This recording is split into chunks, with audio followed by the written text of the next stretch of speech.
کبھی ایسا ہوتا ہے ہم کتنے غلط ثابت ہوتے ہیں. ہم جب کسی سے نفرت کرنے لگتے ہیں تو ہمیں سچائی کا علم نہیں ہوتا. کچھ دن پہلے میں پروجیکٹ پہ کام کر رہا تھا. مینیجر صاحبہ جو نئی ٹرانسفر ہو کر آئی تھی، خوش اخلاق اور بہت خاموش رہنے والی. مجھے کچھ پیپرز پہ سائن چاہیے تھے. میں ان کے پاس گیا، سلام کیا. انہوں نے میرے سلام کا جواب نہ دیا. میری طرف دیکھ کر پھر لیپ ٹاپ پہ مصروف ہو گئی. مجھے جیسے اگنور کر دیا ہو. چونکہ میں بھی گورنمنٹ آفیسر ہوں، میری انا کو ٹھیس پہنچی. میں اونچی آواز میں بولا، مجھے کچھ پیپرز پہ سائن کر دو. مینیجر نے پیپرز پکڑے اور دستخط کر کے پیپرز واپس تھما دیے. میرے دل میں ان کے لیے جو عزت تھی وہ کم ہو چکی تھی. ہم دونوں ایک دوسرے کے لیے اجنبی تھے. دوسرے دن مجھے پھر کوئی کام تھا.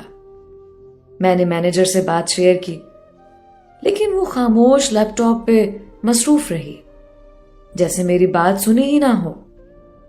اس بار میرے لیے ناقابل برداشت تھا. ایسا 4-5 دفعہ ہوا جو میری بات کا جواب نہ دیا گیا. میرا عہدہ ان سے بڑا تھا. میں اپنے آفس جا کر بیٹھ گیا. مجھے بخار بھی تھا. میرے دل میں اس میڈم کے لیے نفرت کی آگ بھر گئی. میں نے کتنی باتیں کی تھی، لیکن ایک بات کا بھی جواب دینا گوارا نہیں کیا. خود کو سمجھتی کیا ہے؟ میں نے اپنے آفیسرز کو میل کر دیا، مجھے اس میڈم کے ساتھ کام نہیں کرنا. اس کو پہلے تمیز سکھائی جائے. یہ خود کو نہ جانے کیا سمجھتی ہے. یا تو اس کا ٹرانسفر کر دیں یا پھر میرا. آفیسرز نے مجھے اور میڈم کو بلوا لیا. میڈم خاموش تھی. وہ نہیں جانتی تھی یہ سب کیا ہو رہا. میرے پاس آ کر سلام کیا.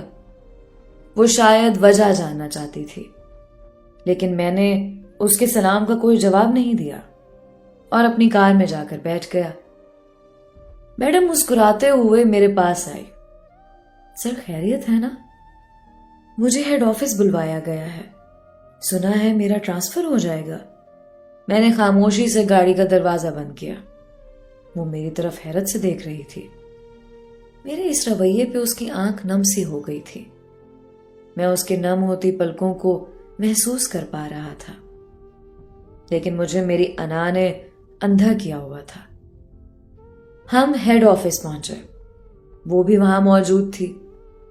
وجہ پوچھی گئی تو میں نے بتایا یہ میرے سلام کا جواب دینا گوارا نہیں سمجھتی.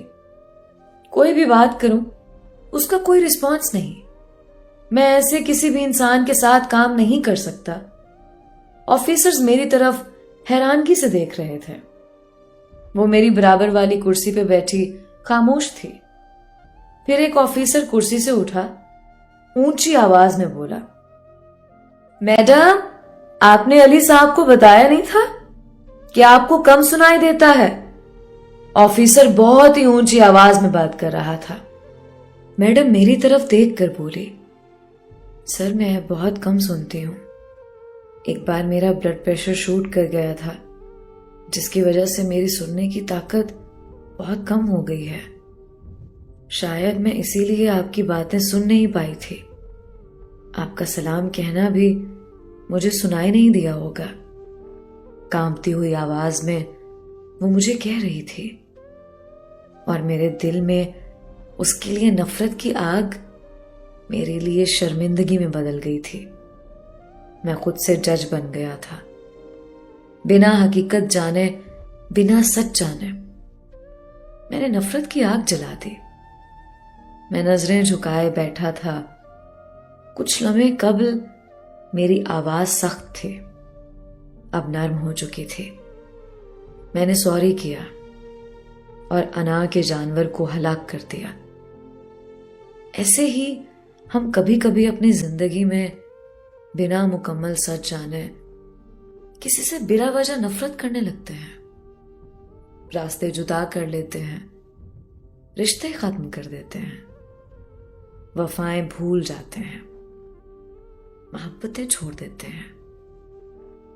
کسی پہ انگلی اٹھانے سے پہلے تصویر کا دوسرا رخ جاننا بھی بہت ضروری ہوتا ہے، ورنہ ہم زندگی میں کسی مخلص انسان کو اپنی انا میں بنا سچ جانے کہیں کھو نہ دیں۔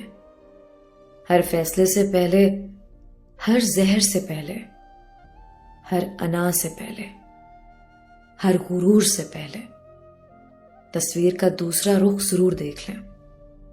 حقیقت کیا ہے ضرور جان لیں، لیکن ورنہ ندامت اور پچھتاوے کے سوا زندگی بھر کچھ حاصل نہ ہوگا۔